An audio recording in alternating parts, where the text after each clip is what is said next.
Bem-vindos ao podcast desta noite. O tema de hoje é a segunda morte. Vamos detalhar hoje as distintas causas que nos levam ao abismo e à segunda morte. Desde os anos 70 do século passado, o mestre Samael já nos alertava que naqueles momentos, milhões de criaturas humanas estavam descendo aos infernos após haverem cumprido o seu ciclo de 108 existências. Quando uma alma completa o ciclo de 108 vidas, a que tem direito aqui no mundo físico tridimensional, na superfície do planeta, deixa de renascer e ingressa na espiral involutiva até submergir no reino mineral. Muitos podem se perguntar por que 108 vidas e por que ocorre a segunda morte. O número 108 surge da multiplicação do misterioso 9 com o astrológico 12. 9 é o número da iniciação. Os 9 giros zodiacais totalizam 108 oportunidades dadas aos seres humanos. 108 também são as contas do Japamala ou do Rosário dos Budas. 108 também são as voltas que os sacerdotes hinduístas perfazem em torno do animal sagrado, a vaca, vivo símbolo da mãe cósmica. Portanto, existe um limite para cada ciclo humano na superfície do planeta. Se não houvesse tal limite, o ego seguiria se desenvolvendo e se robustecendo de tal forma que tornaria a vida impossível aos demais. Em certo sentido, é o que vemos hoje em nosso mundo. O mal coletivo atingiu tal grau que se tornou necessária uma catástrofe, e ela se manifestará brevemente, em tempo não definido. Ao longo de cada ciclo de 108 vidas, todos nós temos inúmeras oportunidades de autorrealização íntima. Nossa Divina Mãe trabalha intensamente para que nos motivemos a encarná-la. Porém, nem todas as essências querem se autorrealizar. Em realidade, bem poucas almas efetivamente buscam o caminho secreto da liberação dos ciclos de vida e morte neste vale de lágrimas. Além disso, há algo terrível, porém muito real, e queremos nos referir aos sinceros equivocados. As pessoas, em geral, se consideram muito virtuosas, do bem, cumpridoras dos deveres espirituais. Porém, no abismo, vivem pessoas sinceras, honestas, mas equivocadas. Ali estão ou vivem sacerdotes, ermitões, penitentes, esoteristas, faquires, pastores, bispos, papas. O Bhagavad Gita diz textualmente no canto 7, verso 3: entre milhares de mortais, poucos se esforçam para atingir a perfeição, e entre os que conseguem atingi-la, poucos são os que me conhecem em essência. Já há 2000 anos, o Cristo Jesus avisava, referindo-se a falsos apóstolos que andam por aí, fundando diversas seitas que jamais conduzirão à liberação final. Dizia o Cristo então: ai de vós, escribas e fariseus hipócritas, porque percorreis mar e terra para fazer um prosélito, e uma vez feito, ou fazeis 2 vezes mais filho do inferno que vós. Mateus 23:15. É muito difícil despertar alguém para a autêntica realidade espiritual.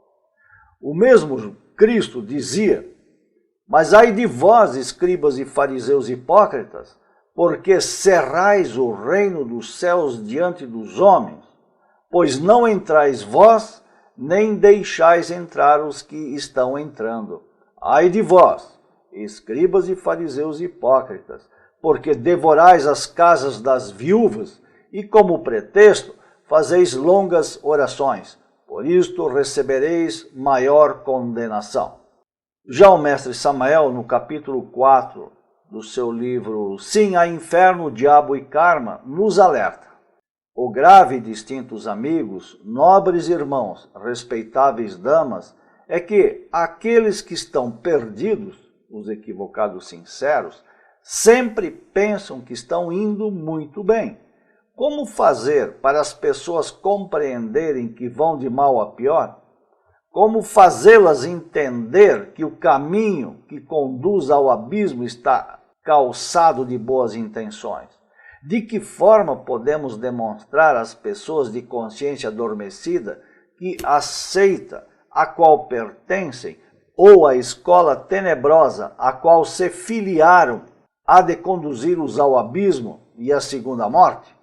É necessário dizer de forma clara e concreta que somente despertando a consciência passaremos a ver o caminho estreito, apertado e difícil que nos leva à luz. Por isso mesmo, nesta série de encontros, o primeiro que fizemos foi abordar o tema do despertar da consciência. Infelizmente, o tempo passa muito rápido. E mesmo tendo 108 oportunidades e cada uma delas com algumas dezenas de anos, o fato concreto é que cada um de nós está convencido que vai de bem a melhor. E não há meio de fazer alguém perceber que vive de forma equivocada e que cedo ou tarde acabará ingressando no abismo, onde a natureza realiza as purificações de todas as essências humanas. Para que o mal que existe em nós seja radicalmente eliminado, é indispensável a destruição total do ego animal nas diversas esferas submersas da natureza. A descida das ondas humanas ao interior do organismo planetário realiza-se passando pelas escalas animal e vegetal até ingressar definitivamente no estado mineral, ao próprio centro do planeta Terra. Só mediante a morte do ego torna-se possível a liberação da essência. Então, esta ressurge e sai novamente à superfície do planeta, à luz do Sol, para reiniciar um novo processo evolutivo dentro da dolorosa roda do samsara. Homero dizia que mais vale ser um mendigo sobre a terra do que um rei no império das sombras.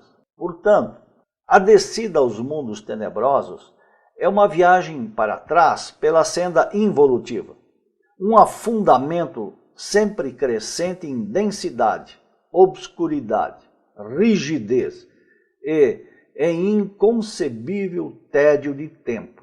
É uma caída para trás, um retorno, uma repetição dos estados animal, vegetal e mineral. Enfim, um regresso ao caos primitivo. As almas do abismo se liberam com a morte segunda. Quando o ego e os corpos lunares são reduzidos a pó, recebem o passe da liberdade. As almas procedentes do interior do planeta, manchadas pela espantosa viagem subterrânea, cobertas de poeira, convertem-se então em gnomos do reino mineral, depois em criaturas elementais do reino vegetal. Mais tarde, transformam-se ou ganham corpos em animais e, por último, reconquistam o estado humano que perderam outrora. No final do livro A Magia das Runas, comentam o mestre Samael, dizendo: não cometam o erro de fornicar e adulterar. Abandone o hábito de borboletear. Quem vive borboleteando de flor em flor, de escola em escola, é candidato seguro ao abismo e à segunda morte. Abandonem toda autojustificação e toda autoconsideração. Convertam-se em inimigos de si mesmos, se verdadeiramente querem morrer. Somente assim conseguirão a iluminação. Amadíssimos, partam do zero, deixem de lado o orgulho místico, a mitomania e a tendência de se autoconsiderarem supertranscendidos. Todos são apenas pobres animais intelectuais condenados à pena de viver. Façam um inventário de si mesmos para saberem quem são realmente. E, em verdade, somente possuem corpos lunares e ego animal, e isso é tudo. Por que então cair na mitomania? A alma, a essência, está engarrafada, adormecida no eu. Então, em que baseiam o seu orgulho místico? Entendamos que no interior da Terra está o mundo dos elementos naturais. Os perdidos jamais consideram esses elementos, ou as regiões inferiores, como um lugar de perdição. As pessoas normais, comuns e correntes, têm a consciência adormecida. Mas aqueles que entram nas regiões abismais despertam no mal e para o mal. Tais pessoas têm uma idiosincrasia psicológica muito especial, possuem uma lógica fatal. Portanto, não é nada estranho nem surpreendente que para os perdidos no abismo, o branco é preto e o preto é branco. Para esses condenados, citar o nome de Jesus ou o nome da Divina Mãe Kundalini é uma blasfêmia, algo imperdoável. É a mesma coisa que provocar sua ira e eles partirem violentamente para o ataque. Mas eles não ignoram o fato concreto de que terão que passar pela segunda morte, mas não a temem. Pelo contrário, imploram-na, pedem-na, sabem que essa é a porta de escape para retornar à superfície da Terra e reiniciar um novo ciclo evolutivo, que terá de marchar da pedra ao homem. Portanto, essa ideia de uma condenação eterna não existe. O castigo, por mais grave que seja o caso, sempre tem um fim. Sem dúvida, os processos involutivos da vida, realizados nas entranhas da Terra, nas infradimensões submersas sob a crosta geológica de nosso planeta, terminam com a segunda morte. E depois, liberada a essência, restaurada a pureza original do material psíquico, reiniciam novamente novos processos de tipo evolutivo. Colocado isso, torna-se clara e evidente a oposição gnóstica ao dogma de uma absurda condenação eterna. É claro que a justiça divina jamais falha. Toda ação, por grave que seja, tem seu equivalente expiatório, matemático e exato. Não é possível pagar mais do que se deve. Caso a divindade cobrasse mais que o devido, obviamente estaria sendo injusto. E Deus não é injusto. Para finalizar, a segunda morte representa involução, retrocesso. Equivale a renascer em corpos cada vez mais densos. Primeiro em formas animalescas, depois em formas vegetaloides e, por fim, em formas mineraloides. Em outras palavras, deixamos de renascer em corpos humanos para renascer em formas de reinos inferiores. As formas ou os corpos físicos dos animais, vegetais e minerais têm existência ou realidade aqui em nosso mundo tridimensional, mas a alma, a essência ou a consciência passa a viver em regiões cada vez mais densas. E assim, pouco a pouco, os egos vão sendo destruídos nessa descida involutiva, até que, após passarem pelo centro mesmo da matriz inferior, o centro do planeta, saem do outro lado livres de resíduos existenciais, ingressando então em nova espiral ascendente, evolutiva. Até aqui nossas palavras desta noite. Voltaremos em 3 minutos para responder as perguntas e comentar as questões que nos forem apresentadas durante o intervalo. Muito obrigado. Paz inverencial.